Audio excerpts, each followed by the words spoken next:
নমস্কার।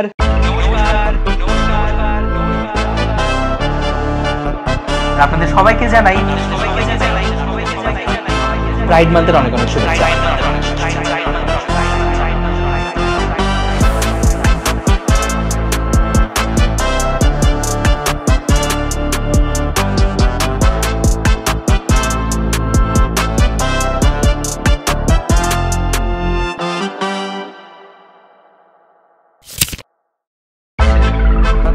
নমস্কার, নাদা কসমিক সাউন্ডের আরেকটা নতুন এপিসোডে আপনাদের সবাইকে আরো একবার স্বাগত। আর এই মুহূর্তে আমি যাদের ছবি ছিলাম তাদেরকে হয়তো আপনারা বাক্সবন্দি ছবির মধ্যে দেখতে পাবেন না, কিন্তু তাদের কণ্ঠ অথবা তাদের সঙ্গীত হয়তো আপনারা শুনতে পাবেন। এবং শুধুমাত্র তাই নয় বন্ধুরা, তনু ওয়াইদা যিনি দুটো রবীন্দ্রসঙ্গীত গেয়েছেন আমাদের বাক্সবন্দির মধ্যে, তিনি কিন্তু তার কাজের জন্য MLC অ্যাওয়ার্ডের জন্য নমিনেশন পেয়েছেন, এবং সেটি শুধুমাত্র ন্যাশনাল কোনো অ্যাওয়ার্ড নয়, ইন্টারন্যাশনাল একটি অ্যাওয়ার্ডের জন্য তিনি নমিনেশন পেয়েছিলেন। তার পাশাপাশি আমাদের বাক্সবন্দির যে ব্যাকগ্রাউন্ড স্কোর যিনি করেছেন শুভ্রজিৎ, সে পুরো বাক্সবন্দির মিউজিকটা রয়েছে, পুরো মিউজিক বা ব্যাকগ্রাউন্ড স্কোর আমরা যেটাকে বলি, সেটা পুরোটা শুভ্রজিতের ডিজাইন করেছে। তো চলুন আজকে আমরা জানার চেষ্টা করব ব্যাকগ্রাউন্ড স্কোর কি, কিভাবে কাজ হয়, আমরা বাক্সবন্দির মধ্যে কিভাবে কাজ করছি সেই নিয়ে। আমি তোমার সঙ্গে বেঁধেছি আমার প্রাণ। এই সময়ে এই সিনেমাটার খুবই প্রয়োজন ছিল, কারণ এটার মধ্যে দিয়ে একটা মেসেজ সমাজে বেরিয়ে আসছে। দেন আমি একজনের সঙ্গে যোগাযোগ করলাম, এন্ড দেন হি সেড এই ধরনের স্টোরিতে আমি কাজ করব না। ওটা আমার জন্য একটা প্রথম ধাক্কা ছিল। আমরা বলি সব সময় যে রবীন্দ্রনাথ ঠাকুর আমাদের জীবনে চলার পথে প্রত্যেকটা ক্ষণে আমাদের সঙ্গে দাঁড়িয়ে আছে। তো ওই সিনটা যখন দেখছিলাম, জলের মধ্যে ডুবে যাওয়ার একটা বিষয়, তখন মাথায় এই গানটাই চলে এসেছে। 126 পাইন স্ট্রিট, গ্রিন বে, ইউনাইটেড স্টেটস। ওই রকম একটা জায়গাতে বাক্সবন্দিতে তুমি যে গানটা গেয়েছো সেটা ওই MLC অ্যাওয়ার্ডের জন্য টপ 5 নমিনেশনের মধ্যে ছিল। তরুমাদা এবং শুভ্রজিৎ, তোমাদেরকে অনেক অনেক স্বাগত বাক্সবন্দির এই পডকাস্টে। আমরা এই মাসে আমাদের বাক্সবন্দি সিনেমাটা আমাদের ইউটিউব চ্যানেলে রিলিজ করতে চলেছি। তো যেহেতু তোমরা দুজন একটা এই সিনেমাটার সঙ্গে একটা ভীষণ ইম্পর্টেন্ট পার্টের মধ্যে জড়িয়েছিলে, behind the camera, behind the scene, music arrangement এবং গানের সঙ্গে তোমাদের যুক্ত ছিল। প্রথমেই তোমার কাছে জিজ্ঞেস করতে জানতে চাইবো যে বাক্সবন্দির অফারটা তোমার কাছে কিভাবে এসেছিল? আমার কাছে বাক্সবন্দির অফার তোমার থেকে এসছে প্রথম। আর আমি আসলে কোনো সিনেমাতে আমি প্রথম কোনোদিনই গান করিনি। মানে এই ধরনের যে সিনেমাগুলো, রবি ঠাকুরের গান তো গাই ছোটকাল থেকেই, কিন্তু সিনেমাতে গাওয়ার একটা নতুন অভিজ্ঞতা এবং সুযোগ সেটা তুমিই দিয়েছিলে। আর সেই সুবাদে ওই সিনেমায় গান গাওয়া। আমি যদি জিজ্ঞেস করি যে রবীন্দ্রনাথ ঠাকুরকে নিয়ে তোমার অনেক দিন ধরে চর্চা, রবীন্দ্রনাথ ঠাকুরের গান বা রবীন্দ্রনাথ ঠাকুরের সঙ্গে চর্চা করতে করতে তুমি তোমার জীবনে কতটা সংবেদনশীল হতে পেরেছো? এবার সংবেদনশীলের কথা যেহেতু বললে, খানিকটা কিছু বলি। যখন ধরো 9-10 যখন পড়ি, তখন রবি ঠাকুরের গান এতটা প্রাণে বাজতো না, বা শেখার ছিল, শিখতাম, স্যারের ক্লাসে যেতাম, স্যার গাইতেন, শুনতাম, চলে আসতাম, এটাই ছিল মানে চর্চার মধ্যে। আর মূলত ধরো গানটা বোঝা যেদিন থেকে শুরু করলাম, মানে স্যারের তত্ত্বাবধানেই যেদিন থেকে শুরু হলো, স্যার থাকাকালীন পর্যন্ত ওই তত্ত্বাবধানে যতটুকু বুঝে ওঠা, এরপর ওই সংবেদনশীল যে বিষয়টা বললে, ধরো ছাত্র জীবনে থাকে না সবাই, আমাদের একটু স্কুলে কারোর সাথে ঝগড়া, এই সব জিনিসগুলো কিন্তু থাকতো প্রতিনিয়তই। এটা আমার কলেজ পর্যন্ত ছিল, এবং অনেক ঝগড়াঝাটি হয়েছে আমার MP কলেজে। কিন্তু এই যে রবি ঠাকুরের গানটা ওই সমস্ত জিনিসগুলোকে আমাকে কমিয়ে আনতে সাহায্য করেছে। আচ্ছা, এটা জানি না এটা কিভাবে হয়েছে, মানে কোনো একটা কিছুতে এখন চট করে জুড়ে যাই না। মানে এই যে কোনো কিছুতে লিপ্ত হওয়া বা একটু ঝগড়া হয়েছে, গেলাম এখানে, একটা সময় কিন্তু ছিল এটা, দেখেছি আমার সঙ্গের বন্ধুর কারোর সাথে কিছু হয়েছে, সবাই দল বেঁধে ওইটার মধ্যে জুড়ে গেলাম। কিন্তু একটা সময় এটা আস্তে আস্তে যে কেন এই বিদ্বেষটা কেন থাক, সুন্দরভাবে বলে একটা মেটানো যায়। ওই জিনিসটা রবি ঠাকুরের গানের চর্চার মধ্যে দিয়েই কিন্তু আমার আস্তে আস্তে এই জিনিসটা পরিবর্তন এসছে। ঠিক ঠিক ঠিক ঠিক। শুভ্রজিতের কাছে জানতে চাইবো, তোমার তো নানা রকম ইনস্ট্রুমেন্ট নিয়ে কাজ, কত বছর ধরে এই প্র্যাকটিস চলছে? কত বছর তো ঠিক বলতে পারবো না, একদম ছোটবেলা থেকেই, মানে যবে থেকে আমরা হামাগুড়ি দিতে শিখেছি তবে থেকে কিছু একটা নিয়ে শুরু হয়ে গেছে। তো প্রথম ইনস্ট্রুমেন্ট শুরু হয়নি, আমারও সেম সূর্যনাথ দিয়ে শুরু হলো গান শেখা। তারপর ভয়েসের প্রবলেমের জন্য ডাক্তার বারণ করেছিল গান করতে। আচ্ছা, তারপর কিবোর্ড শিখতাম ছোটবেলা থেকে, বাট বাজাবো এরকম কোনো প্ল্যান ছিল না। এখন মোটামুটি কতটা মিউজিক ইনস্ট্রুমেন্ট বাজাতে পারো বা এগুলো নিয়ে চর্চা রয়েছে? বাজাতে পারি বললে ভুল হবে, মানে চেষ্টা করছি, কারণ পারি বললে মানে পুরোটা পারছি, পুরোটা ধরা হচ্ছে না, হয়ে যাচ্ছে 4-5টা ইনস্ট্রুমেন্ট চেষ্টা করছি। একটু যদি নামগুলি বলো কোনটা কোনটা? কিবোর্ড বাজাই, ভেলা বাজাই, একটু গিটারও বাজাই। স্কুল লাইফ থাকতে যেটা বললে অনেক কিছু মাথায় আসে, তখন একটু বাঁশি বাজাতাম। আচ্ছা। তারপর তবলার যাই শিখি মেলোডি ইনস্ট্রুমেন্ট সাথে তবলা, মানে একটা পারকাশন শেখা জরুরি। ঠিক, তবলা ক্লাস করেছিলাম কিছুদিন। তো এই যে সবগুলো ইনস্ট্রুমেন্ট বলে, তার মধ্যে থেকে সবচাইতে প্রিয় কোনটা, মানে যেটা বললে এক নামে হ্যাঁ আজকে এটাই? না, এরকম আমার কোনো এরকম স্পেসিফিক কিছু নেই। আচ্ছা, যখন যেটা হচ্ছে সেটার মধ্যে যেগুলো আসছে সবগুলো। তো সবগুলো মিউজিক ইনস্ট্রুমেন্টের ভাষা তো ডিফারেন্ট হয়, তো এইটাকে ব্যালেন্স করা বা ম্যানেজ করার টেকনিকটা কি রয়েছে? আমার যেটা মনে হয়, জানি না কতটুকু ঠিক, আলটিমেটলি তো এই 7-8টা নোটই আছে, সারেগামা কথা নিছে 12টা নোট টোটাল কবর শুদ্ধ মিলিয়ে। আর বাকিটা যেটা হলো ওই মাসেল মেমোরি, যেটা মানে হাতটা কিবোর্ডে বাজালে তো সাই বাজাবো, বেহালাতে বাজালে সাই বাজাবো, শুধু ওই মানে মাসেলটা অন্যভাবে কাজ করবে। আচ্ছা, ওইটা ডেভেলপ করা আমার মনে হয়েছে। তোমার এই কথাটায় আমার ভীষণ একটা মজার কথা মনে পড়লো আর কি। আমাদের ব্যাংকের মধ্যে অনেক ধরনের কোড থাকে যেগুলো আমাদের কিবোর্ডে টাইপ করতে লাগে। তো অনেক সময় মনে হয় কেউ ধর আমাকে জিজ্ঞেস করলে যে আচ্ছা ওই অ্যাকাউন্ট ওপেনিংয়ের জন্য ওই কোন কোডটা ব্যবহার করব, ওটা আমার মুখে আসছে না, মাথায়ও আসছে না, হাতে যখন করছি তখন চলে আসছে। তো আমার মনে হয় যে এই জায়গাগুলোতে বোধহয় কিছু একটা মেমোরি থাকে, যেখানে আমি যখন বলছি তখন কিবোর্ডে টাইপ করছি, উঠলো তখন বলে যে এইটা হচ্ছে এইটা। তো এই বিষয়টা কাজ করে আর কি, মাসেল মেমোরি। ভীষণ মজার বিষয়গুলো। তোমাকে যেই প্রশ্নটা আরেকটা করতে চাইবো সেটা হচ্ছে এই ধরনের মুভমেন্ট, মানে স্টোরি মুভি, এই যে প্রেক্ষাপটটা, গল্পের ধরনটা তোমরা সবাই জানো। এই ধরনের গল্পে যখন প্রথম কাজ করার কথা বললাম বা তোমাদেরকে যখন গল্পটা শুনিয়েছিলাম, তখন প্রথম রিঅ্যাকশন কি ছিল?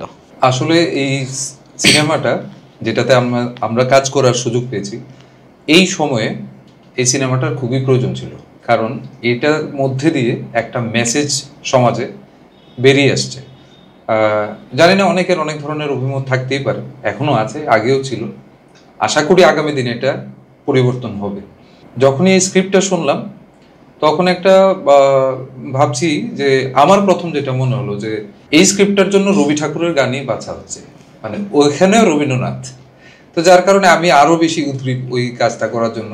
আর যেহেতু রবি ঠাকুরের গান শেখার চেষ্টা করছি, তা আমি প্রচন্ড উৎসাহী হয়ে উঠলাম এবং একটা নতুন কাজে কিছু একটা করে দেখার চেষ্টা করলাম। ঠিক। এবং আমার এটাও মনে আছে, আমি যখন তোমাকে সিনগুলো দেখালাম এবং তোমাকে বললাম যে এই সিনটার মধ্যে একটা গান হবে, এই সিনটার মধ্যে একটা গান হবে, এবং যেহেতু আমার রবীন্দ্রনাথকে নিয়ে সেরকম চর্চা নেই তোমার মতন, তো আমি বললাম যে গানের সাজেশনটাও তোমার থেকেই আসুক, ওই ধৃষ্টতা আমার দ্বারা হবে না। তো সেই জায়গা থেকে গানটা তুমি চুজ করা, দুটো গানই চুজ করা, এবং সেখান থেকে তারপর সেটাকে রেকর্ড করা সবকিছুটা, এবং আমার মনে হয়েছে যে পুরো সিনটার সঙ্গেই পুরো ভীষণ রকমভাবে সিনক্রোনাইজ ছিল। ওই সময়টাতে যখন সিনেমাটা তৈরি হচ্ছে তখন যে সিচুয়েশনটা চোখের সামনে দেখছি, ওই সময়টাতে আমরা বলি সব সময় যে রবীন্দ্রনাথ ঠাকুর আমাদের জীবনের চলার পথে প্রত্যেকটা ক্ষণে আমাদের সঙ্গে দাঁড়িয়ে আছেন। তো ওই সিনটা যখন দেখছিলাম, এই যে জলের মধ্যে ডুবে যাওয়ার একটা বিষয়, তখন মাথায় এই গানটাই চলে এসছে। তো যার কারণে আর আমাকে একটা বিশাল দায়িত্ব তুমি দিয়ে দিলে যে গানটাও তুমি বেছে নাও। তারপর তো বাধ্য যে আমার স্ক্রিপ্টটা এবং ওই মুভির যে পার্টগুলো আছে সেটা একটু দেখতেই হয়। দেখার মাত্রই যখন এই গানগুলো এলো, আর এটা যখন টোটাল সিনেমাটার মধ্যে যখন ইমপ্লিমেন্ট হলো, তখন গিয়ে যে সিচুয়েশনটা ক্রিয়েট হয়েছে, মানে এটা একমাত্র রবি ঠাকুরের গানের আর ওই ওনার লিখনির দক্ষতা। না, তোমার গায়কিরও এখানে প্রশংসা করতেই হয়। এবং আমার যদ্দূর মনে পড়ছে MLC অ্যাওয়ার্ড, মানে খুব সম্ভব আমি যদি না ভুল করে থাকি, একদমই 126 পাইন স্ট্রিট, গ্রিন বে, ইউনাইটেড স্টেটস, ওই রকম একটা জায়গাতে বাক্সবন্দিতে তুমি যে গানটা গেয়েছো সেটা ওই MLC অ্যাওয়ার্ডের জন্য টপ 5 নমিনেশনের মধ্যে ছিল। এটা আমার মনে হয় যে আমাদের এখানে দাঁড়িয়ে থেকে এটা একটা বড় অ্যাচিভমেন্ট।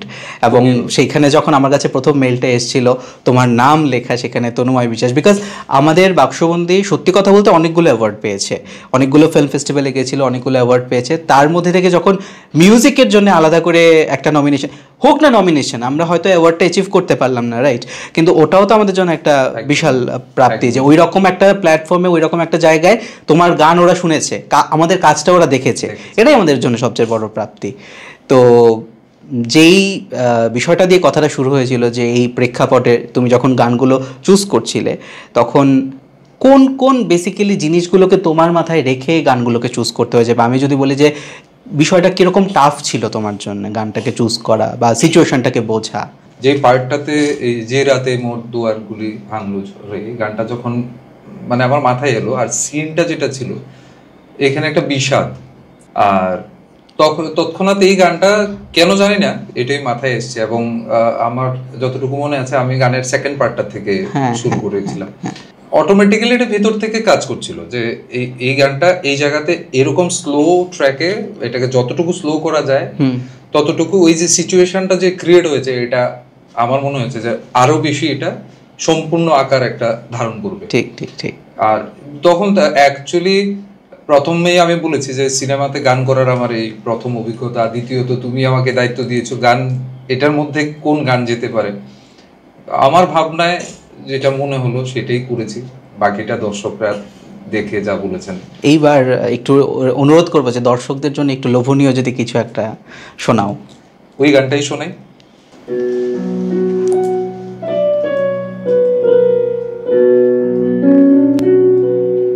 যে রাতে মোর দুয়ার গুলি ভাঙলো ঝরে, জানি নাই তো তুমি এলে আমার ঘরে, যে রাতে মোর দুয়ার গুলি ভাঙলো ঝরে।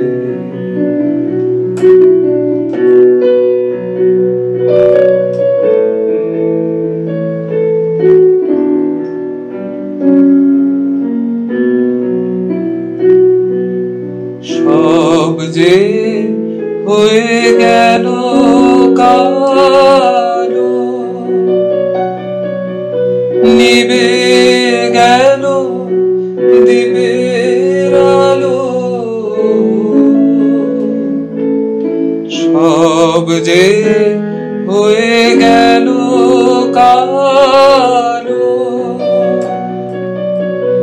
নিবে গেল দিবের আলো, আকাশ পানে হাত বাড়ালে কাহারো তরে, জানি নাই তো তুমি এলে আমার ঘরে, যে রাতে মোর দুয়ার গুলি ভাঙলো ঝরে। আমার সামনে ওই বাক্সবন্দির সিনগুলো মনে পড়ছিল। আমারও সেই জিনিসটা, সেই দরজা খোলার একটা দৃশ্য, পুরনো কিছু জিনিস ওটার মধ্যে কিছু একটা খুঁজে বের করা, তারপর সেই নদীতে সেইখানে গিয়ে ডুব দেওয়ার বিষয়টা, মানে আমার মনে হচ্ছে গানটা বোধহয় পুরো এই সিচুয়েশনটার জন্যই বোধহয় ছিল। আমরা যখন স্টুডিওতে রেকর্ড হলো এবং তারপর যখন সেটা এডিটিং কমপ্লিট হয়ে যখন আমার সামনে আসলো, এখনও লোক নেই আমার টিমের বোধহয় যে তখন ওই সিনটাতে পার্টিকুলারলি যার চোখে জল আসেনি বোধহয়।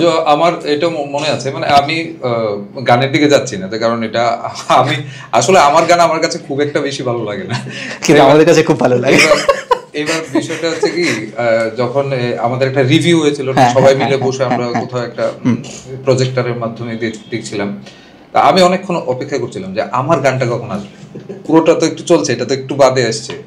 যেই মাত্র গানের যে ব্যাকগ্রাউন্ড মিউজিকটা যখন এসছে আমি বুঝে নিয়েছি এবার আমার গানটা আসবে। এবার গানটা যখন শুরু হলো আর ফার্স্ট টাইম যখন এই পুরো ক্লিপিংসটাকে সাজানো গোছানো অবস্থায় দেখছি, মানে তখন আমি ভাবছি এটা কি আমাদের ভাবনা, সবাই মিলে ভাবনার কাজ হচ্ছে এটা, মানে একটা অসাধারণ অভিজ্ঞতা সেদিন প্রথম সন্ধ্যায় যেদিন আমি প্রথম এটা দেখলাম, খুব দারুণ একটা অভিজ্ঞতা। আর থ্যাঙ্কস টু ইউ, কারণ তোমার জন্য এটা যত দূর পর্যন্ত গেছে এটার জন্য তুমি আমার মনে হয় সব থেকে বেশি অ্যাকচুয়ালি কি জানো তো তনুময়দা, আমার মনে হয় এটা মানে পডকাস্টে বসে বলছি বলে তা নয়, কিন্তু এটা আমার বিশ্বাস যে আমরা যখন কোনো একটা কাজ করি পুরো টিমের এর মধ্যে এফোর্টস থাকে। মানে এবার ধরো আমি যদি একদম নীলের কথা বলি, মানে আমাদের যে গল্পের চরিত্র আর কি, নীলের যে ছোটোবেলার মধ্যে যেই চরিত্রটি অভিনয় করেছিল রুবিনা সিনহার কোনো ডায়লগ নেই পুরো সিনেমার মধ্যে। ওর জাস্ট কিছু অ্যাক্টিভিটি ছিল আর জাস্ট একটা এক্সপ্রেশন ছিল, ওকে পেছন থেকে ডাক দেবে ওর বাবা এবং ও একটা এক্সপ্রেশন দেবে। এই যে ও যদি ধরো এক্সপ্রেশনটা না দিত বা ও যদি ওই কাজটা ওই রকমভাবে না করতো তাহলে হয়তো ওই পার্টটা একটুখানি মিসিং থাকতো। তো এই যে প্রত্যেকটা জায়গায় আমার মনে হয়েছে যে আমি আসবো শুভ্রজিতের কাছে, বিকজ যখন আমাদের স্টোরিটা তৈরি হচ্ছে আর কি, সিনেমাটা যখন মোটামুটি একটা এডিট হয়ে চলে আসে আমাদের সামনে, তখন তো দেখো বিষয়টা কি হয়, আমাদের করার উৎসাহ অনেক কিছু থাকে কিন্তু বাজেট একটা ম্যাটার থাকে, রাইট? তো এবার আমি ভাবছি যে প্রফেশনালি অনেক কিছু এটার মধ্যে অ্যাড করা হয়েছে, গানের জন্য, অমুকের জন্য, তমুকের জন্য অনেক কিছু অ্যাড করা হয়েছে। তো আমি ভাবছি নবদা কিছু একটা মিসিং রয়েছে, কি মিসিং রয়েছে সেটা। তখন নবদা বলছে একটু ব্যাকগ্রাউন্ড স্কোর হলে ভালো হতো এটার মধ্যে, এবং তুমি মুভিটা এতটা প্রফেশনালি সবটাই করলে তো এইটাকে আর কেন বাদ দেবে, শুভ্রজিতের কত টাকাই বা নেবে। শুভ্রজিৎ না, ছোটু, এই নামে তোকে নবদা চেনে না, তো ছোটু আর কত টাকাই বা নেবে, তুমি একবার কথা বলে দেখো ওর সঙ্গে। তো যাই হোক, আমি ভাবলাম যে না, ও অনেক ভালো কাজ টাজ করে, ওর সঙ্গে এখন কথা বলবো, আমি দেখি যে আর একটু কম বাজেটের মধ্যে যদি কিছু পাওয়াটা যায় আর কি। দেন আমি একজনের সঙ্গে যোগাযোগ করলাম, অ্যান্ড দেন হি সেইড যে এই ধরনের স্টোরিতে আমি কাজ করব না। ওটা আমার জন্য একটা প্রথম ধাক্কা ছিল। প্রথম ধাক্কা বলতে মিউজিকের দিক থেকে আর কি, বাকি এছাড়া অনেক অ্যাক্টর অ্যাক্ট্রেসরা যারা থিয়েটারের সঙ্গে যুক্ত ওরা অনেকে আমাকে না করে দিয়েছিল। এটা আমার জন্য বিশেষ নতুন কিছু নয়। শুভর চরিত্রে অলমোস্ট 4th ক্যারেক্টারে গিয়ে আমরা স্টেবল হয়েছি যে ও কাজটা করবে।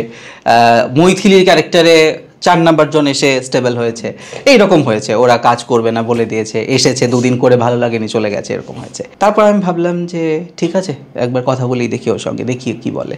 তো একদিন ওকে ডাকলাম, তারপরে তুমি বলো। তো তোমার বাড়িতে এসেছিলাম, এসে একটা প্রোটোটাইপ দেখেছিলাম। হ্যাঁ হ্যাঁ হ্যাঁ, যেটা বললে যে এই স্টোরিতে কাজ করার, আমার কাছে মানে আমি প্রথম বললে যে সিনেমায় কাজ করতে হবে, এর আগে 1-2টো মুভির ব্যাকগ্রাউন্ড স্কোর করেছিলাম। আমার তো মেইন কাজটা বাজানো বা কিছু একটা বানানো, তো ওইটার মধ্যে স্টোরিটা তো আমার কাছে মনে হয় মানে অবশ্যই একটা রিয়েলিস্টিক স্টোরি, এখন ওয়ার্ল্ডের সাথে মানে এখন যেটা সোসাইটিতে চলছে এটা তো আছেই। তো মানে আমার কথা হলো আমাকে তো বাজাতে বলা হয়েছে, আমার এখানে স্টোরিটাকে মানে ডিমিন করে কিছু ভেবে তো করার কোনো আমার মানে আমি সেরকম কিছু ভাবিনি আর কি। ওই স্কোপ পাওয়া গেছে, অনেকগুলো ইমোশনাল আপস অ্যান্ড ডাউন ছিল, তো আমিও যতটুকু পেরেছি কাজ করা গেছে, ওইটাই ইচ্ছা। মানে আমি তো বাজাতে এসেছি, তো আমার টার্গেট থাকবে যে আমি যা যা পারি সব কিছু না কিছু একটা দিয়ে যাওয়ার। ঠিক ঠিক ঠিক, মানে তোমার বাজানোর উপর ভিত্তি করে কিন্তু সিনগুলো অনেক আপ অ্যান্ড ডাউনস হয়। এবং আমার এটা বিশ্বাস, স্পেশালি আমি তোমাকে এই প্রশ্নটা জিজ্ঞেস করতে চাই যে তোমরা যখন ব্যাকগ্রাউন্ড স্কোর করো একটা জিনিসের, সেই ক্ষেত্রে কোনটা বেশি ইম্পর্টেন্ট থাকে, স্ক্রিপ্টটা নাকি ভিজুয়ালটা? কঠিন প্রশ্ন আসলে। আমাদের তো মানে সেরকম ট্রেনিং যা শিখেছি বাবার থেকে শিখেছি, মানে আমার থেকেই যা শেখা। তো এর মধ্যে তো মানে থিওরিটিক্যালি কোনো কিছু শেখা হয়নি। যে মানে ব্যাকগ্রাউন্ড স্কোর প্রথম যেটা দিয়ে শুরু হয়েছিল নাটকের মিউজিক করা। আচ্ছা আচ্ছা, তো যেতাম দেখতাম যে এই সিনটা চলছে, দেখ এটার মধ্যে এটা দিবি না এটা দিবি, তো ধরো এটা বললাম ঠিক ভালো লাগলে বলতো হ্যাঁ ঠিক আছে। আচ্ছা, এইভাবেই শেখা। প্রশ্ন যেটা তুমি যেটা করলে যে ভিজুয়ালটা ইম্পর্টেন্ট, তো আমাদের কাজ শুরু হয়েছে নাটক দিয়ে বা ধরো শ্রুতি নাটক দিয়ে, ওইখানে ভিজুয়ালের কোনো চ্যাপ্টারই নেই। আচ্ছা, মেইন যেটা থাকে হলো ডায়লগটা কিভাবে ডেলিভারি হচ্ছে, মানে আমি যেভাবে করছি, হ্যাঁ স্ক্রিপ্টের উপরে বেসিক্যালি, ওইটার উপর বেস করে যা আসে আর কি। থিওরিটিক্যালি বলতে পারবো যে এটার জন্য এটা ঠিক।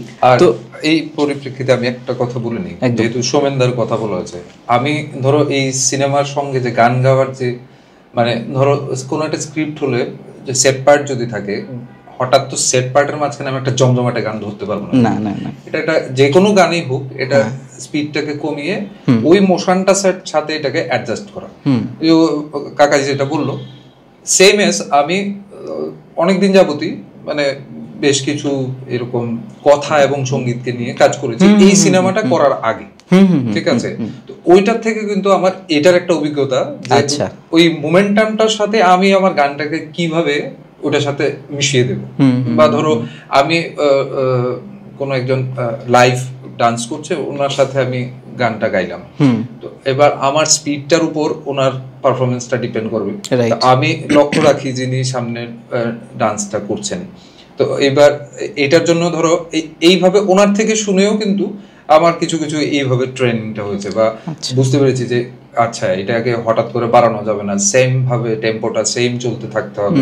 এটা আমার একটা, ও যেটা বললো যে আমাদের এরকম তো কোথাও সেভাবে ট্রেন কোনো কিছু নেই, সবটাই হচ্ছে আমাদের যারা গুরুরা আছে, বড়রা যারা আছে, সিনিয়ররা যারা আছে, তাদের থেকে দেখে আমাদের এই জিনিসগুলো শেখা।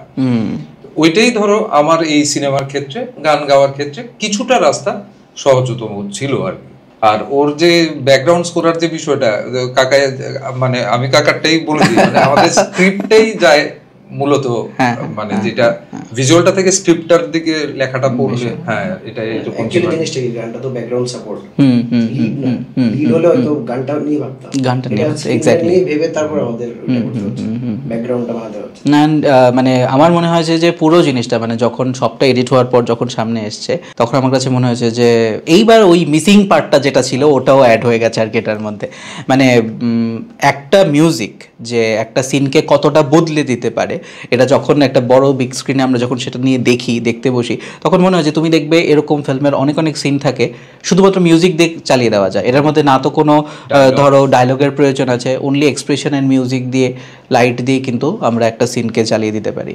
আমি যদি তোমাকে জিজ্ঞেস করি যে ধরো বাক্সবন্দির পুরো কাজটা করতে গিয়ে কোন জায়গাটায় তোমাকে সবচেয়ে থেকে বেশি একটু ভাবতে হয়েছে বা টাফেস্ট মনে হয়েছে, বা কিভাবে দেখেছো পুরো জিনিসটাকে?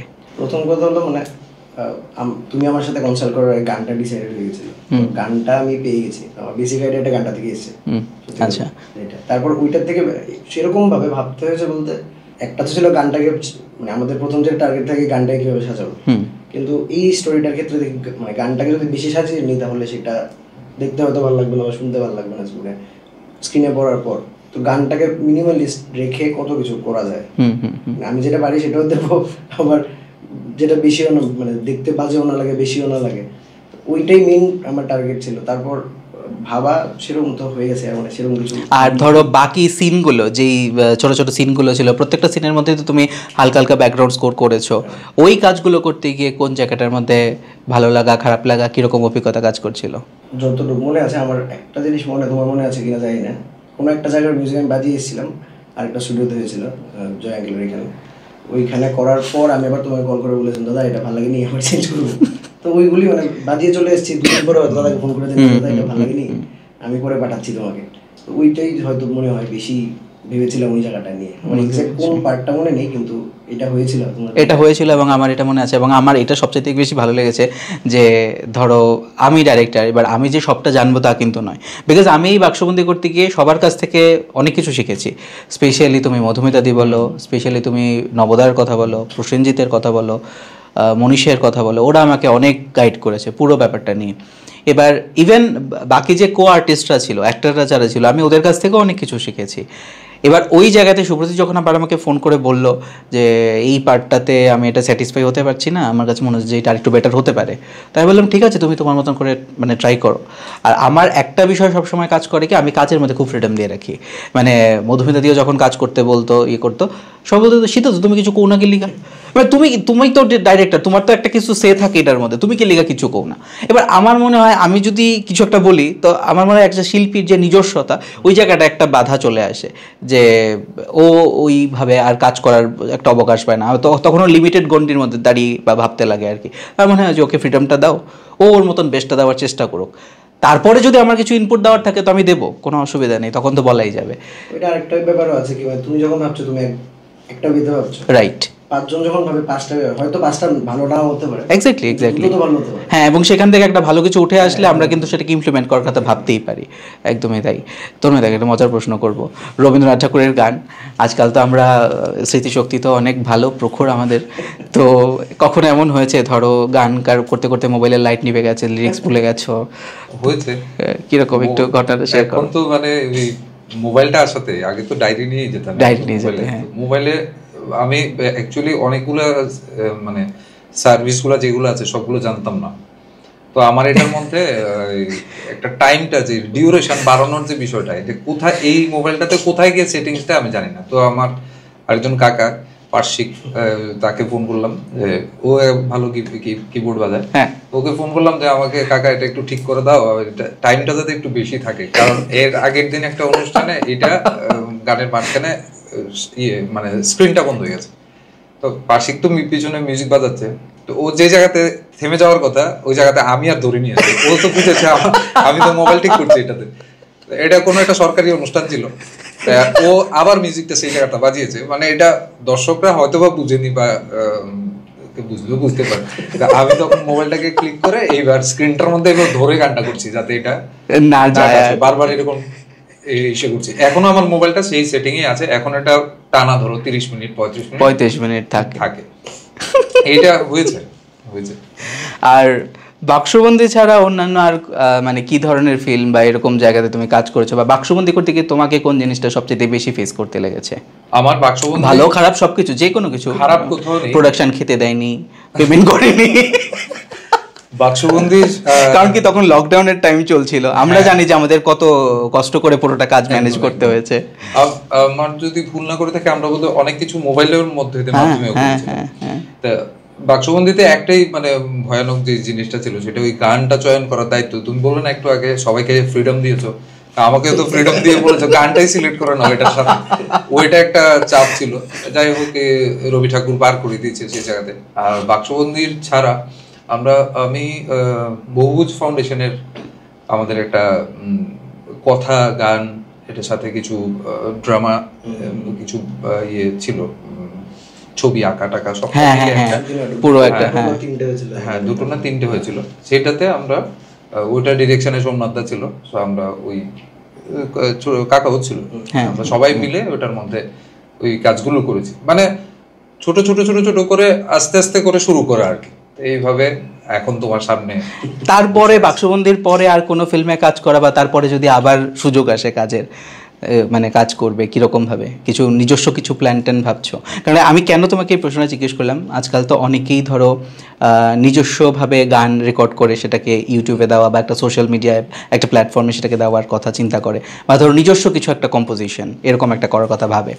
এবার রবীন্দ্রনাথ ঠাকুরকে নিয়ে যেটা আমার সবচাইতে বড় দুঃখ সেটা হচ্ছে ওনার যে কোনো ধরনের গান আমরা যদি ইউটিউবে দেই সেটাতে কপিরাইট স্ট্রাইক চলে আসে। আমি বেশ কিছুদিন আগে রবীন্দ্রনাথ ঠাকুরকে নিয়ে পূর্ণিদির সঙ্গে একটা এপিসোড হয়েছিল, এবং দেখো পূর্ণিদি সামনে বসে রয়েছে আর গান শুনবো না তা তো হতে পারে না, যেমন তুমি সামনে বসে রয়েছো তোমার গান শুনবো না তা তো হতে পারে না। আমি জানি যে কপিরাইট স্ট্রাইক আসবে, তারপরেও আমি গান শুনে একটার পর একটা। পূর্ণিদি বলছে তুই তো আমাকে বিপদে ফেলার জন্য এখানে বসিয়েছিস।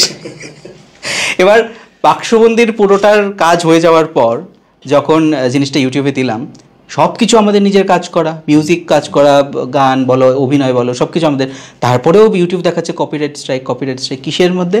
এবার স্টুডিওতে গিয়ে দেখলাম ঠিক যেই জায়গায় গানগুলো ছিল সেই জায়গার মধ্যে বেশ সুন্দর করে লাল লাল হয়ে রয়েছে। তারপর আমি বললাম যে ঠিক আছে, কোনো অসুবিধা নেই। বাক্সবন্দিতে একটা ইসে হলো, নেক্সট টাইম আমরা যদি বাক্সবন্দি পার্ট 2 বা অন্য কিছু ফিল্ম করি তখন আমরা চিন্তা করবো তন্ময় থেকে দিয়ে নিজস্ব কম্পোজিশনের কিছু একটা করার বা ভাবার। নিশ্চয়ই এই ব্যাপারে তোমার কি ভাবনা রয়েছে? করা যেতে পারে যদি এরকম কিছু পার্ট 2 ভাবনা থাকে। আর আমি একটি শ্যামা সঙ্গীত, যেটা ত্রিপুরায় লেখা, এখানেই শুরু করা, আজকে থেকে 3.5 বছর আগে সেই গানটি আমি করেছিলাম, এবং এটা আমি আমার ইউটিউব চ্যানেলে, আমার ফেসবুকে, তাছাড়া ওটিটি প্ল্যাটফর্মে সব জায়গায় আমার সেই গানগুলো আছে। বাহ। তো ওইটার মধ্যেও কিন্তু আমি স্ট্রাইক খেয়েছি। আচ্ছা, ওইটা কিন্তু ওইটা স্ট্রাইকের বিষয়টা হচ্ছে ওইটার মধ্যে যে মিউজিকের একটা পার্ট, যেটা আমরা যেই রাগের উপরে মানে রেখে গানটাকে কম্পোজ করেছি না, অনেক সময় কি হয় শ্যামা সঙ্গীত গুলো কিন্তু একটার সাথে কালিকা প্রসাদের যে ধরনটা থাকে সেটা কিন্তু সবগুলো গান সেম সুর। আমাদের ওই যে গায়কিটা আমি ধরো ওই গানটা করছি, কিন্তু কোথাও না কোথাও এটা ওই জায়গাটা ধরো এইটার মতো কিছুটা চলে এসেছে, পার্টিকুলার ওই জায়গাটাতে একটা স্ট্রাইক ক্লেম। বাট এটা লেখা, এটা সুর করা সবটাই কিন্তু ত্রিপুরাতে হয়েছে। আচ্ছা। এবং এই গানের যে কথা, এটা মানে ধরে নিতে পারো যে এটা জন্ম আমাদের হাতে হয়েছে আর কি, গানটার জন্ম আমাদের হাতে হয়েছে, কিন্তু ওটার মধ্যে একটু স্ট্রাইক হয়েছে আর কি, কোথাও একটা মিউজিক পার্টি গিয়ে। স্ট্রাইক থাকুক, এটা সিলেবাসে নেই, প্রশ্ন কমন নয়, তাও বলবো একটু যদি শোনা আমাদেরকে। আচ্ছা, আমি তাহলে রবি ঠাকুরের একটা প্রেম পর্যায়ের একটা গান শোনাই, আমার ভালো লাগে একটা গান।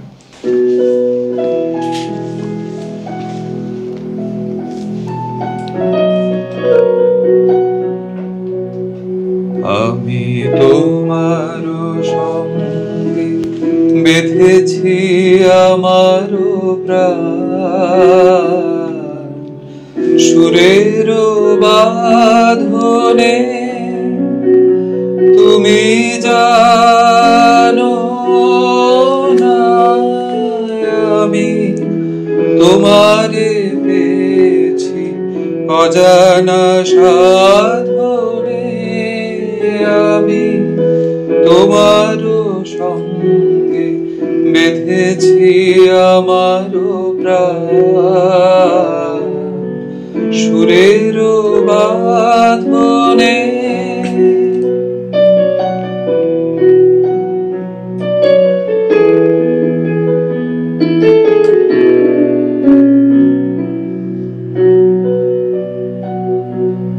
সে সাধনায় মিশিয়া যায় বকুল গন্ধ, সে সাধনায় মিলিয়া যায় কবির ছন্দ, তুমি জানো না ঢেকে রেখেছি তোমার নাম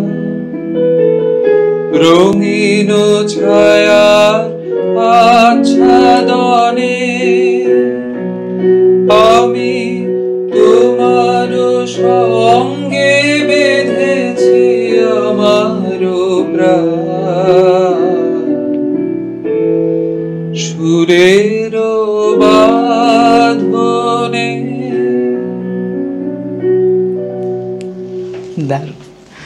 আসবো এবার আবার শুভ্রজিতের কাছে। যেহেতু আমাদের সিনেমাটা লকডাউন পিরিয়ডে কোয়ারেন্টাইনের সময় করা হয়েছিল, ধরো এখন যদি এমন একটা সিচুয়েশন আসে তোমাকে 1 মাসের জন্য 1 বছরের জন্য কোয়ারেন্টাইন হতে লাগবে, একটা মিউজিক ইনস্ট্রুমেন্ট নিয়ে যেতে পারবে, কোনটা নিয়ে যাবে? অ্যাকচুয়ালি সবগুলোকেই পছন্দ মনে হয়, তার থেকে একটা চুজ করতে লাগবে। তাহলে বলো বেহালাটা নিয়ে যাবে। বেহালাটা। আর যদি বলি যে কোনো এমন একটা মিউজিক ইনস্ট্রুমেন্ট যেটার উপরে তুমি ক্রাশ খাও রোজ দিন? সবগুলো মানে এরকম হয় বউ পেটাবে। আমার একটা ঝক্কি, মানে যে কোনো নতুন জিনিস দেখলাম, এরকম আছে ঘুরতে গেছি রাস্তার ধারে বসে বিন বিক্রি করছে, এটা কিনে নিয়ে এলাম, বাবাও সাপোর্ট করেছে, তো বাড়িতে মোটামুটি অনেকগুলি ইনস্ট্রুমেন্টই আছে। তো সকালবেলা ওটা নতুন একটা ইনস্ট্রুমেন্ট, পরশু দিনে দেখছিলাম একটা নতুন টেকনোলজি ডেভেলপ করেছে, থেরামিন বলে একটা ইনস্ট্রুমেন্ট হতো যেটা ইলেকট্রিক ওয়েভ দিয়ে মিউজিক করা যায়। এখন দেখলাম এখানে সামনে একটা নতুন ইনস্ট্রুমেন্ট বসানো, ও জাস্ট কর্ডটা ধরছে, ধরে হাতটাই মুভ করছে, আচ্ছা চলছে মিউজিক চলছে। তো এটা দেখে কালকে না পরশু দিনে দেখছিলাম এটা। আচ্ছা, সামহাও কি এআই টেকনোলজি ইউজ করে এটার মধ্যে? এআই না, মানে আমার হাতের জেস্টারটা ওইটা দিয়ে সেন্সর কিছু একটা করছে, আমি তো টেকনিক্যালি অতটা বুঝতে পারিনি। ওকে, এটা নতুন ডেভেলপ, পরশুদিন মনে হয় দেখলাম এটা। আচ্ছা, কখনো এই ইনস্ট্রুমেন্ট নিয়ে কাজ করতে করতে মনে হয়েছে যে নিজে কোনো রকমের একটা ইনস্ট্রুমেন্ট ইনভেন্ট করা, নিজে কিছু একটা করা? ঘরের মধ্যে থাকে না অনেক অনেক রকম। হয়েছে আমার বাড়িতে একটা আছে, আমি ক্লাস 7-8 থাকতে বোধহয় ওই মিষ্টির বাক্স দিয়ে কেটে সামনে কাঠ লাগিয়ে একটা কিছু একটা বানানোর চেষ্টা করেছিলাম, ওটা আছে এখন, কিন্তু আলটিমেটলি শেষ হয়নি, কিন্তু ওইটা এখন আছে বাড়িতে। মানে এই ধরনের প্র্যাকটিস কি আরো আছে, মানে আরো কি করেছো কখনো? মানে একবারই চেষ্টা করেছি, একবারে, তারপরে আর করা হয়নি। একবার না পারিলে দেখো শতবার। হ্যাঁ, দেখা যাক কি হয়। ওকে, তরুময়দার কাছে যেটা জিজ্ঞেস করতে চাইবো সেটা হচ্ছে তোমার প্লে লিস্টের মধ্যে রবি ঠাকুরের গান ছাড়া আর কোন কোন গান বেশি থাকে বা বেশি শোনো? রবি ঠাকুরের গান ছাড়া হারানো দিনের গান যতগুলো আছে, মান্না দে, তারপর কিশোর কুমারের গান কিন্তু আমি শুনি, হিন্দি কিশোর কুমারের পুরনো যে গান, লতা মঙ্গেশকরের গান শুনি, শ্রেয়া ঘোষালের গান শোনা হয়। আর আমার খুব প্রিয় একজন শিল্পী শ্রীকান্ত আচার্য, আমি ওনার গান প্রতিনিয়তই শুনি, মানে এত ভালো লাগে বলে বোঝানো যাবে না। ভূপেন হাজারিকা, এই ধরনের গানগুলো যতগুলো নাম বললে প্রত্যেকটা নাম শুনলে মনে হয় যে একটা করে যদি গান শুনতে পারতাম, একটা করে যদি কিছু একটা হতো। তোমার কাছে একটা ক্রেজিয়েস্ট ঘটনা শুনতে চাইবো। ক্রেজিয়েস্ট তো বলবো না, মানে অনুষ্ঠান নিয়েই বলতে পারি। ধরো কোনো একটা অনুষ্ঠানে আমার একক গানের গাইবার কথা ছিল, আমি তো গান একটা বাড়ি থেকে ডিসাইড করে গেছি, তো দুর্ভাগ্য এটাই আমার গানটা আমার আগে গিয়ে ফেলেছেন আরেকজন শিল্পী। এরপর আমি ওই জায়গায় বসে গানটাতে একটু চর্চা করব বা কিছু একটা করব, কারণ আমি কোনো অনুষ্ঠানে যাইবার আগে বাড়িতে একটু নিজের মতো করে এখনো একটু গানটাকে প্র্যাকটিস করেই তারপরে গিয়ে ওইখানে গাই। ওইখানে ওই স্পটটাতে গিয়ে যে গানটা যে উনি গেয়ে ফেলেছেন, এবার আমি তো গান আর পরিবর্তন করতে পারছি না, মানে গান তো আছে, গান তো গাইতে পারবো, কিন্তু ওই মঞ্চটাই ছিল এতটা, মানে কি বলবো, ওই দিনের অনুষ্ঠানটা এরকমই একটা মাপকাঠির উপরে ছিল যে ওখানে রিস্ক নেওয়াটা আমার কাছে একটা বড় চ্যালেঞ্জ হয়ে গেছে, যে না আমি যেটা বাড়ি থেকে প্রস্তুতি নিয়ে এসেছি আমি ওইটাই গাইবো, কিন্তু কিভাবে গাই। তারপরে যারা অনুষ্ঠান সঞ্চালনা করছেন তাদের কাছে গিয়ে বললাম যে আমাকে একটু পিছিয়ে দেন, আচ্ছা ততক্ষণে তুমি আরেকটু প্রিপারেশন নেবে, কিছুটা চলুক, অন্যান্য কিছু ডান্স এগুলো হয়ে যাক, আমি 4-5 জন পরে আমি আবার গাইবো। তো ওইটা আমার জন্য একটা বড় টাফ ডিসিশন, মানে আমি ভাবছিলাম যে আমি এখন যদি গান চেঞ্জ করি ওই স্পটটাতে, আর এটা যদি 100% না হয় তাইলে এই মঞ্চের গান করাটা একটা বিশ্রী ব্যাপার হয়ে যায়। আর যেহেতু আমি বাড়ি থেকে তৈরি করে গেছি একটা গান, যেহেতু আমার একটা গানই গাইবার কথা ছিল, আমি ওইটা একটু সময় পিছিয়ে আমারটা আমি আমার মতো করে গেয়ে এসেছি। আমার আগে যিনি গেয়েছেন উনিও ভালো গেয়ে গেছেন, আমি চেষ্টা করেছি যে আমারটা আমি আমার মতো করে ভালো গাইবার। ওটা আমার একটা সমস্যা হয়েছিল কোনো একটা অনুষ্ঠানে। তোমার কাছে শুনতে চাইবে এমন কোনো একটা ঘটনা। গত বছর হয়েছিল, আমি তখন মাস্টার ডিগ্রি করছি ইউনিভার্সিটিতে। তো 25শে বৈশাখের দিন আমাদের ওই দিন পরীক্ষা, ইউনিভার্সিটির সেমিস্টার এক্সাম। তো আমাদের দুটো পেপারের মাঝখানে 1 ঘন্টা গ্যাপ। আমি দুদিন আগে জেনে গেছি প্রোগ্রাম আছে, সকালে একটা, মাঝখানে পরীক্ষা, বিকেলে দুপুরে আর একটা প্রোগ্রাম। আচ্ছা সরি 25শে বৈশাখ না, 25শে বৈশাখের পরের দিন বা আগের দিন। তো ওই দিন একটা প্রোগ্রাম ছিল, তো টাইমিংয়ে ইস্যু হচ্ছে, এর মধ্যে পরীক্ষা তো ঢুকে গেছে, মাঝখানে দুটো পেপার, মাঝখানে 1 ঘন্টা আগে কী করা যায়।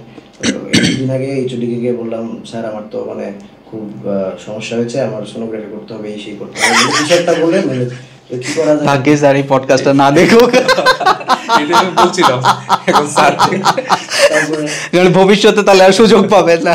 এবার সেমিস্টার পরীক্ষা দিতেই হবে, তাও ফাইনাল সেমিস্টার। তো স্যারকে বললাম, স্যার বলছে আচ্ছা একটা করতে পারি যে মাঝখানে 1 ঘন্টা উঠে দিতে পারি, যদি বাকিরা মানে অন্য স্টুডেন্টরা তোমার সাথে মানে এগ্রি করে। তারপর সব স্টুডেন্টদের মানানো হলো, গুগল হোয়াটসঅ্যাপ করে এসে যাক, বন্ধু বান্ধব ভালো, সবাই অ্যাকসেপ্ট করেছে এটা যে 1 ঘন্টা কেউই নেবে না। আমি প্রথম তখন স্যার এসে ক্লাসে বলে গেছে যে ঠিক আছে পরীক্ষা 2 ঘন্টা একসাথে হয়ে যাবে, কিন্তু একটা পেপার শেষ না করে 1 নিতে পারবে না। আচ্ছা আমি প্রথম 10 মিনিট যাই কি লিখেছি কে জানে, প্রথম 10 মিনিটে কিছু একটা লিখে প্রথমটা গিয়ে সাবমিট করলাম। স্যার লিখেছো নাকি পুরো খাতা খালি? হ্যাঁ লিখেছি, আপনি দেখেন লেখা আছে না কিছু বলে। স্যার বলার আগে আরেকটা খাতা নিয়ে আমি বসে গেছি, মোটামুটি 2 ঘন্টার পরীক্ষা, আধা ঘন্টা 35 মিনিটের মধ্যে দিয়ে আমি স্কুটি নিয়ে সোজা বেরিয়েছি। এইটাই মনে হয় একটা হয়তো আবার ঢুকে সোজা বাইকে বলে রেখেছিলাম, দাদাও ছিল প্রোগ্রাম, তুই নিয়ে সব সেট করে আমি ডাইরেক্ট এসে বাজাবো। এই হচ্ছে ফুল একদম ক্রেজিয়েস্ট থিং। ইউনিভার্সিটিতে বেরিয়ে ডাইরেক্ট স্টেজে, তারপর স্টেজে বসে ওই আই কার্ড খুলে তারপর বাজাবো। এখন ইউনিভার্সিটি কমপ্লিট তো, তাহলে প্রবলেম নেই, এবার স্যারের দেখতে পারে। একটা মজার বিষয় কি, মানে আমরা যখন কার্টুন দেখি, কার্টুনের মধ্যে তো প্রচুর ব্যাকগ্রাউন্ড স্কোর থাকে, হ্যাঁ, তো তোমাকে যদি এরকম কোনো একটা অ্যানিমেটেড ক্যারেক্টারের জন্য মিউজিক করতে লাগে, কোন ক্যারেক্টারটার জন্য তুমি চুজ করতে চাইবে? একটা দেখা কি হয়, তুমি যেটা বললে যে কোন ক্যারেক্টারটার জন্য মিউজিক, তুমি যদি দেখো মানে হয়তো কার্টুন জিনিসটা আছে বাচ্চারা দেখে, তুমি টম এন্ড জেরির মিউজিকটা শুনে দেখো কত কিছু ইউজ হয়েছে। হ্যাঁ প্রচুর এক্স্যাক্টলি, এটা পুরো মানে অর্কেস্ট্রা বাজছে সাথে বাঁশির মাথায় আসছে, কতটা ভাবনা করে জাস্ট একটা কার্টুনের জন্য। একটা স্টোরি দেখেছিলাম, আমি যদি ভুল না করে থাকি, মুগলির যে প্রথম গানটা দিয়েছিল চড্ডি পেহেন কে ফুল খিলা, জঙ্গল জঙ্গল পাতা চলা, এটা খুব সম্ভবত আইদার গুলজার সাহেবের না হল খুব সম্ভবত গুলজার সাহেবের লেখা লিরিক্সটা। মানে যারা ডিরেক্টর ছিল ওরা ওই সময় চড্ডি পেহেন কে ফুল খিলা হে ওয়ার্ডটা নিয়ে খুব কথা হয়েছিল যে এটা রাখা যাবে না। তারপর আমি ইন্টারভিউতে দেখেছিলাম একটা পডকাস্টে, ওকে তো উনি বলছিলেন যে না থাকলে এটাই থাকবে না, হলে আপনার অন্য কাউকে দিয়ে করিয়ে। আচ্ছা, তারপরে হলো, আর এখন গানটা তো দেখছি একদম আছে, একদম কতটুকু ভাবনা চিন্তা করে একটা কার্টুনের পেছনে একটা মিউজিক করা হয়, যেটা আলটিমেটলি গিয়ে একদম এটা তো খুব সম্ভবত রবিবার দিন প্রত্যেক সকাল 9টা কিংবা 10টায় এই জঙ্গল বুকটা শুরু হতো। আমরা সবাই, আমার এখনো মনে আছে তখন এরকম টিভির অ্যান্টেনা থাকতো বাসার আগে লাগানো, ঘোরালে এটা সিম্বলটা আসতো, এবার একজন গিয়ে ওইটা সেট করতো আর একজন ঘর থেকে ইনস্ট্রাকশন দিত এসছে আসেনি। হ্যাঁ, এইবার এই জঙ্গল বুক দেখার জন্য আমরা বসে থাকতাম, কারণ টিভিও তো সবার ঘরে ছিল না, এক্স্যাক্টলি একটা ছিল আমাদের বাড়িতে, আর রবিবার দিন মানে তখন টিভি চালালে আশেপাশের বাড়ি থেকে লোকজন আসবেই তোমার ঘরে বসে টিভি দেখার জন্য। মানে ছোটবেলাটা আমরা সত্যি ভীষণ মজা করেছি ওই বিষয়গুলো যখন উঠে আসে। সত্যি তোমার কাছে আরেকটা জিনিস যেটা জানতে চাইবো যে বাক্সবন্দী যদি রিলিজ হয় এখন, আমার দর্শকদেরকে কি বলবে? দর্শকদেরকে বলবো আপনারা আমাদের এই করোনার সময় অনেক কষ্টে এবং দক্ষযজ্ঞ করে যে সিনেমাটা আমরা আপনাদের জন্য তৈরি করেছি, আমি না সিদ্ধার্থ তৈরি, আমরা সবাই মিলে করেছি, সবাই মিলে সেই সিনেমাটা মেসেজটা যেটা মূলত ওইটা মাথায় রেখে আপনারা সিনেমাটাকে দেখবেন এবং আপনাদের ভালোবাসা জানাবেন। আমি একটা কথা বলতে পারি, বাক্সবন্দী জবে থেকে লেখা হয়েছে এবং তারপর তার শুটিং বলো, ইভেন পডকাস্ট রেকর্ডিং, প্রত্যেকটা দিন একটা না একটা প্রচুর বাধা আসছে। যেমন আজকে আমি বিকেল থেকে ভাবছি ওরা কি আদৌ আসতে পারবে, কারণ কি প্রচণ্ড বৃষ্টি, রাস্তার বিভিন্ন জায়গায় জল জমে গেছে। তো এবার আমি ভাবছি যে নাকি আজকে আমাকে আবার ডেটটা শিফট করতে লাগে নেক্সট কোনো একটা ডেটে। বা ধরো এমন হয়েছে যেদিন আমরা অ্যাক্টর অ্যাক্ট্রেসদের সঙ্গে বসে পডকাস্ট করছিলাম, আমাদের স্ট্যান্ড একটা ভেঙে গেছে, তো মুড়ির টিনের ওপরে ঠেস দিয়ে লাগিয়ে এরকমভাবে করা। মধুমিতাদির সঙ্গে যেদিন পডকাস্ট ছিল, মধুমিতাদি তো এখন বাইরে থাকছে, তো ভিডিও কলে পডকাস্ট করা হয়েছে। এবারে ওই দিনও প্রচণ্ড বৃষ্টি, আর তুমি তো জানো এখানে বৃষ্টি হলে মানে কারেন্ট নাই। তাই আমি ভাবছি যে এত ঘন্টা হয়ে গেল, বৃষ্টি হলো, আমি তখনও পডকাস্ট করছি, কারেন্ট যায় না কেন? একটা জিনিস দেখো, বাক্সবন্দী যখন বানানো হয়েছিল লকডাউন, হ্যাঁ ওইটা মানে ব্রেক করে সিনেমা বানানো, হ্যাঁ মানে আমাদের যখন তোমার রিহার্সাল চলছিল অলমোস্ট 24 days আমরা ঘরে রিহার্সাল করে, বিকজ বাক্সবন্দির মধ্যে এমন অনেকে কাজ করেছে যারা কখনো থিয়েটার ব্যাকগ্রাউন্ডে কাজ করেনি। তো যেই কারণে কি হয়েছে, আমাদেরকে প্রচুর রিহার্সাল করাতে লেগেছে। এবং মধুমিতাদি বলছিল যে কোনো কাজের মধ্যে রিহার্সালটা একটা ভীষণ ইম্পর্টেন্ট রোল, তো যদি করে তা মোটামুটি একটা ইয়ে থাকবে। আমরা মোটামুটি 24 days রিহার্সাল করেছি। বিষয়টা এমন ছিল, ধরো 8টা থেকে নাইট কারফিউ শুরু হচ্ছে, আমরা ঠিক ধরো 7:45 গিয়ে রিহার্সাল শেষ হলো, 7:30 গিয়ে শেষ হলো, এমন এই করতে করতে লঙ্কামোড়াতে আমাদের একটা শ্যুট ছিল। লঙ্কামোড়ায় শ্যুট যখন শেষ করে আমরা যখন ঘরে এসে পৌঁছেছি তখন একদম ডট 8:05 বাজে, মানে ওই সময় থেকে নাইট কারফিউ শুরু হলো আর কি। এবং তখন তো রাস্তায় বেরোলে যা হতো, সবারই আমাদের কম বেশি আইডিয়া আছে, বিকজ তোমাদেরও কাজের সূত্রে বেরোতে হয়েছে, আসতে হয়েছে। তা আমি এটাই বলবো যে কোনো একটা কাজের জন্য এরকম বাধা প্রচুর আসে, স্পেশালি এই ধরনের কাজের জন্য। ভালো একটা যখন আমরা কিছু একটা করার টার্গেট থাকে, তো বাধা আসলেও আবার কোনো না কোনোভাবে হয়তো সেটাকে আমরা ওভারকাম করে এগিয়ে যাই। শুভ্রজিতের কাছ থেকে লাস্ট একটা কিছু শুনে আমরা আজকের পডকাস্ট এখানেই শেষ করবো, because it's already very late night. ওদেরকে কিন্তু আজকে ডিনারের কোনো আয়োজন মানে প্রোডাকশন হাউস করেনি। কি শুনতে যাবে তুমি আমার দর্শকদের জন্য যদি কিছু একটা গান করে?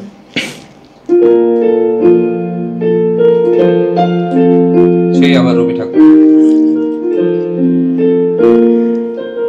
প্রাণ ভরিয়ে তৃষা হরিয়ে মোরে আরো আরো আরো দাও প্রাণ। প্রাণ ভরিয়ে তৃষা হরিয়ে মোরে আরো আরো আরো দাও প্রাণ। তবু ভুবনে তবু ভবনে মোরে আরো আরো আরো দাও স্থান। মোরে আরো আরো আরো দাও প্রাণ।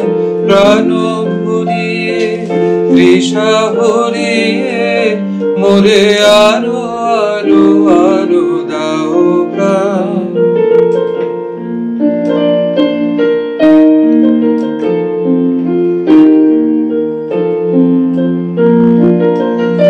আলো আলো আলো আলো এই নয়নে প্রভুর আলো। আলো আলো আলো আলো এই নয়নে প্রভুর আলো। সুরে সুরে বাঁশিপুরে তুমি আরো আরো আরো দাও দান। মোরে আরো আরো আরো দাও প্রাণ। প্রাণ ভরিয়ে তৃষা হরিয়ে মোরে আরো আরো আরো দাও প্রাণ। দর্শক বন্ধুদেরকে জানিয়ে রাখি, বাক্সবন্দি আসছে এই মাসের 15 তারিখে। আপনারা অবশ্যই বাক্সবন্দি দেখবেন এবং কমেন্টে লিখে জানাবেন আপনাদের কেমন লাগলো। আপনাদের কমেন্ট দেখেই কিন্তু আমরা উৎসাহিত হয়ে আবার বাক্সবন্দি পার্ট 2-র জন্য প্রিপারেশন নেব। তোমাদেরকে অনেক অনেক ধন্যবাদ আজকে আমাদের সাথে থাকার জন্য। এবং এই পডকাস্টটা আমি আশা করব যারা দেখছে তারা সবাই তোমরা বাক্সবন্দির মধ্যে কতটুকু কন্ট্রিবিউট করেছো এটা আলাদা করে আর বলার কিছু নেই। হয়তো এই কথাগুলো, এই ছোটো ছোটো গল্প আড্ডার মাধ্যমে হয়তো তাদের কাছে সেই বার্তাটা পৌঁছে যাবে। অসংখ্য ধন্যবাদ তোমাদেরকে আবারও আমাদের সাথে আজকে থাকার জন্য। নমস্কার।